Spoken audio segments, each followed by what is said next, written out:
الحمد لله وكفى وسلام على عباده الذين اصطفى اما بعد عن ابن عباس رضي الله عنهما قال قال رسول الله صلى الله عليه وسلم لرجل وهو يعيده اغتنم خمسا قبل خمس شبابك قبل حرمك صحتك قبل سقمك غناك قبل فقرك فراغك قبل شغلك وحياتك قبل موتك رواه الحاکم فی مستدرک وصححہ الالبانی فی الجامع۔ میں نے آپ حضرات کی خدمت میں ایک روایت مبارکہ تلاوت فرمائی ہے، ذرا غور سے سنیں، اس سے دین اور دنیا انشاءاللہ دونوں سنور جائے گی، ہمارا بھی فائدہ ہے، اور آپ جہاں جائیں گے لوگوں کے سامنے اللہ کے رسول صلی اللہ علیہ وسلم کے فرمان کو سنائیں گے، وہاں لوگوں کا بھی فائدہ ہوگا۔ اس روایت میں اللہ کے رسول صلی اللہ علیہ وسلم نے ایمان والوں کو جو تعلیم دی ہے کہ وہ اپنے اوقات کو بالکل صحیح طریقے سے گزاریں، اپنے وقت کو ضائع نہ کریں۔ وقت ایک اللہ تعالیٰ کی ایسی عام نعمت ہے جو ہر انسان کے لیے، چاہے عالم ہو، چاہے جاہل ہو، چاہے چھوٹا ہو، چاہے بڑا ہو، چاہے وہ کسی بھی قسم کا کوئی کوالٹی، بس انسان سب کے لیے اللہ تعالیٰ نے یکساں طور پر وقت کو دیا ہے۔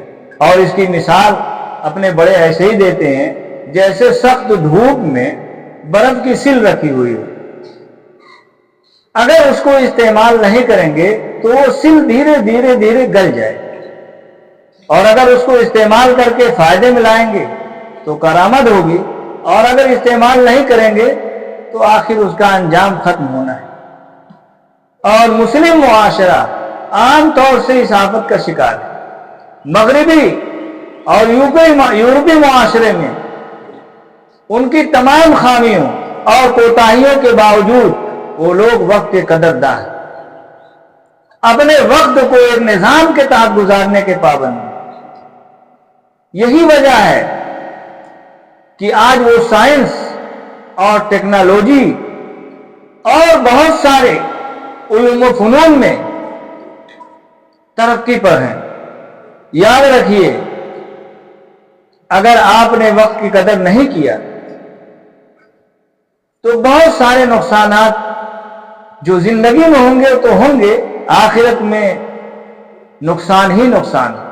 جو قوم وقت کی قدر جانتی ہے وہ جنگلوں اور صحراؤں کو گلشن بنا سکتی ہے، وہ فضاؤں پر قبضہ کر سکتی ہے، وہ عناصر کو مسخر کر سکتی ہے، وہ پہاڑوں کے جگر کو پاش پاش کر سکتی ہے، وہ زمانے کی زمام لگام کو قابو میں کر سکتی ہے۔ اور جو قوم وقت کو برباد کرتی ہے، وقت کو ضائع کرتی ہے، تو وقت اس کو خود ضائع کر دیتا ہے۔ اور وہ قوم مجبور رہتی ہے دوسروں کے سامنے غلامی کرنے پر، دوسروں کے ماتحت ہونے پر اس کو مجبور ہونا پڑتا ہے۔ میں آپ حضرات کے سامنے اپنے اسلاف کے چند واقعات نقل کروں گا، آپ اس سے اندازہ لگائیں۔ اللہ کے رسول صلی اللہ علیہ وسلم نے فرمایا، سب سے پہلے شباب کا قبل حرمک، اپنی جوانی کو اپنے بڑھاپے سے پہلے۔ جوانی ایک ایسا عمدہ اور بہترین نمونہ ہے، یہ ایسے وقت میں گزرتی ہے، اس سے بہترین کوئی وقت آنے والا نہیں۔ آج میں دیکھتا ہوں ماشاءاللہ حافظ طیب صاحب اور بہت سارے اساتذہ کرام کو جو صحت مند ہیں، لیکن اس کا اندازہ صحیح نہیں ہے، اندازہ ابھی نہیں ہوگا چونکہ صحت کا زمانہ چل رہا ہے۔ جب یہ زمانہ ختم ہوگا تب اس کا احساس ہوگا۔ میرے ایک دوست، بہت جگری دوست ہیں، مدرسے کے بھی کام کرتے ہیں، ماشاءاللہ مسجدوں کے بھی کام میں لگے ہوئے ہیں، رفاعی تنظیموں سے جڑے ہوئے ہیں، مولانا ابو البشر صاحب کہتے ہیں، قاری صاحب آپ جب بیت العلوم میں مغرب کے بعد کھانا کھا کے جب ٹہلتے تھے، وہ صحت آپ کی میں سوچتا ہوں تو مجھے رشک ہوتا ہے آج جب آپ کو دیکھتا ہوں. تو بھائی آج وقت ہے، کل وقت آپ کا ساتھ نہ دے، ویسے حالات نہ رہ جائیں آپ کے پاس، صحت چلی جائے گی.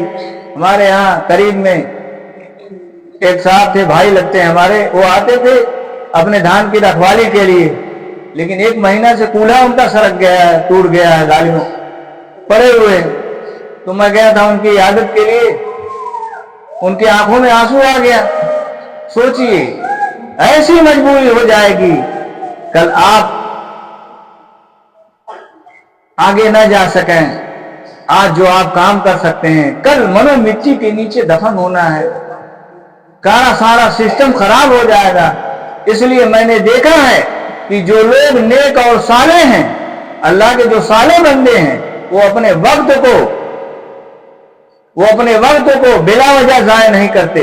ان کو اتنی فرصت ہی نہیں ہے. لیکن آج مسلم معاشرے میں اپنے نوجوانوں کو میں دیکھتا ہوں تو چوپالوں میں، ادھر ادھر بیٹھکوں میں، ادھر ادھر پلوں پر، منڈیوں میں، اور آج کل ایک ڈھابا چلا ہوا ہے، ڈھابوں میں بیٹھ کر ایران کی توران کی، ادھر ادھر دوسرے پر بہتان، غیبت، چغلی اور طرح طرح کی باتوں میں مشغول ہے. ان کو اللہ کے رسول صلی اللہ علیہ وسلم کا یہ فرمان یاد نہیں رہا، شبابک قبل حرمک. اللہ کے رسول ایک آدمی کو نصیحت کر رہے تھے اور فرما رہے تھے آپ کہ اپنی 5 چیزوں کو 5 چیزوں سے پہلے غنیمت سمجھو. آپ نے فرمایا اپنی جوانی کو اپنے بڑھاپے سے. یہ ایسا سنہرا وقت ہے کہ اگر نکل گیا ہاتھ سے تو بہت پچھتایا ہوگا. بڑھاپے میں کچھ آپ نہیں کر سکتے ہیں. اور دیکھیے حدیث پاک میں آتا ہے من حسن اسلام المرء ترکہ ما لا یعنی. اسلام کے انسان کی خوبیوں میں سے یہ ہے کوئی لایانی باتوں کو ترک کر دے. اور بخاری شریف کی روایت ہے نعمتان مغبون فیہا کثیر من الناس الصحۃ والفراغ، کہ 2 نعمتیں ایسی ہیں جس سے عام طور سے اکثر لوگ خسارے میں رہتے ہیں. وہ نعمت کیا ہے؟ صحت ہے، اور آپ کا جو خالی وقت ہے وہ ہے. کل ایسا ہو، میں بچوں سے یہی بات کہا کرتا ہوں کہ دیکھو آج آپ کے والد صاحب ہیں، آپ کا خرچ سنبھالے ہوئے ہیں، آپ بے فکری کے ساتھ پڑھ رہے ہیں، چاہے آپ حفظ پڑھ رہے ہوں، چاہے آپ عربی پڑھ رہے ہوں، چاہے آپ کسی اور درجے میں پڑھ رہے ہوں. آج ساری ذمہ داری آپ کے والد محترم لیے ہوئے ہیں. کل خدا نہ خواستہ ایسی مجبوری آئے کہ آپ کو ہاتھ دھونا پڑ جائے تعلیم سے. اس لیے اپنے والدین کی بھی قدر کرو، ان کو اپنے لیے نعمت سمجھو. میرا ایک شاگرد تھا عبد الرحمان، وہ بیچارہ مئو کا تھا، اس کے والد کا انتقال ہو گیا. وہ ابھی سوم میں تھا، انتہائی ذہین لڑکا، پڑھنے میں بہت اچھا. آیا مجھ سے کہنے لگا کہ مولانا صاحب میرے والد صاحب کا انتقال ہو گیا، ہم لوگ علوم چلانے والے، ہمارے پاس خرچ نہیں ہے کہ ہم پڑھ سکیں. سوچو، ایک پڑھنے والا لڑکا، صلاحیت مند لڑکا، لیکن ایک ایسی مجبوری آئی جس کے سامنے اس کو اپنی تعلیم جس کی وجہ سے چھوڑنا پڑا. تو کل یہ وقت آپ کا وقت ساتھ نہ دے. بہرحال یہ آپ صلی اللہ علیہ وسلم کے پاس جملے تھے، اپنی صحت کو اپنی بیماری سے پہلے، اپنی مالداری کو اپنی فقیری سے پہلے آج آپ اللہ نے دیا ہے. کل ہو سکتا ہے یہ نعمتیں نہ ہوں. مالداری کی نعمت بھی ایک مستقل نعمت ہے، اس کو صحیح مصرف میں خرچ کرنا چاہیے. فراغ قبل شغلک، اپنے خالی وقت کو اپنے مشغول ہونے سے پہلے کل آپ کو فرصت نہ ملے پڑھنے کی تو اتنی بڑی نعمت سے معروم ہوں گے.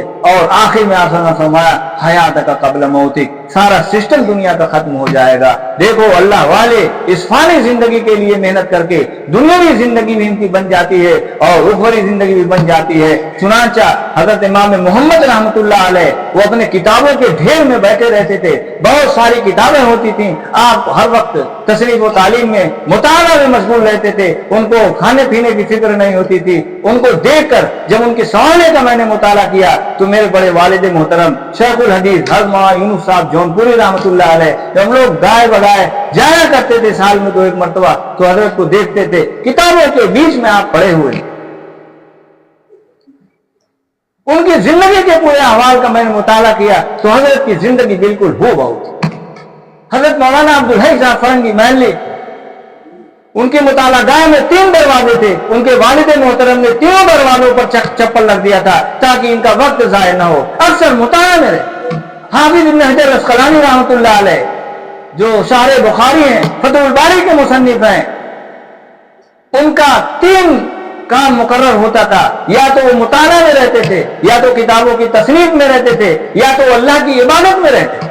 چنانچہ امام راضی فرماتے ہیں واللہ انی لتعصب، خدا کی قسم سب سے زیادہ افسوس مجھ کو اپنے علمی مشغلے کو چھوڑ کر جو دوسری چیز میں چلا جاتا ہے۔ یہ بتائے عزیز ہے، یہ جو آپ ہم پڑھ پڑھانے کا کام کر رہے ہیں، الحمدللہ جو تعلیم میں مشغول ہیں، بہت بڑا کام ہے، سب سے اونچا کام، اللہ کے نزدیک پسندیدہ، رسول اللہ صلی اللہ علیہ وسلم کے نزدیک پسندیدہ ہے۔ چنانچہ آپ نے سنا ہے حکیم الامت مجدد الملت جو ہزاروں کتابوں کے مصنف حضرت تھانوی رحمۃ اللہ علیہ، ایک بار ان کے استاد حضرت مولانا محمود حسن دیوبندی آئے، مغرب کا وقت تھا، آپ نے سارا انتظام ان کا کیا کھانے پینے کا، لیکن حضرت کا معمول لکھنے کا تھا۔ حضرت نے کہا حضرت مجھے تھوڑا سا لکھنے کا معمول ہے، تو حضرت مولانا مفتی محمود حسن صاحب نے فرمایا کہ جاؤ اس میں لکھنے میں ناگا مت کرو۔ سوچو اساتذہ سے کتنی محبت تھی، دل لکھنے میں نہ لگا، تھوڑا سا لکھ کر پھر حاضر خدمت ہوئی۔ چنانچہ میں نے اپنے بڑے والد صاحب کو بھی دیکھا، اور اسی طریقے سے مولانا زکریا صاحب رحمۃ اللہ علیہ کی آپ بھی لکھا ہوا ہے کہ مولانا زکریا صاحب رحمۃ اللہ علیہ شام کے کھانا کو اکثر چھوڑ دیتے۔ ہر مولانا خود لکھتے ہیں کہ میری ایک اپنی ہمشیرہ تھی جو مجھے اتنا چاہتی تھی، جب میں شام کے مطالعہ میں ہوتا تھا تو اپنا لقمہ اپنے ہاتھ سے میرے منہ میں ڈالتی تھی، لیکن ہمشیرہ کا انتقال ہو گیا، اب کوئی ایسا نہ رہا، شام کا وقت کھانا اکثر چھوٹ جاتا۔ بڑی قربانیوں کے بعد تب جا کر کچھ ملتا ہے، اور نہیں مانو گے تو پھر کیا ہوگا، ایک دن تو جانا ہے، اوڑھ کر مٹی کی چادر بے نشاں ہو جائیں گے، ایک دن آئے گا ہم بھی داستاں ہو جائیں گے۔ اللہ تعالیٰ ہم لوگوں کو عمل کرنے کی توفیق۔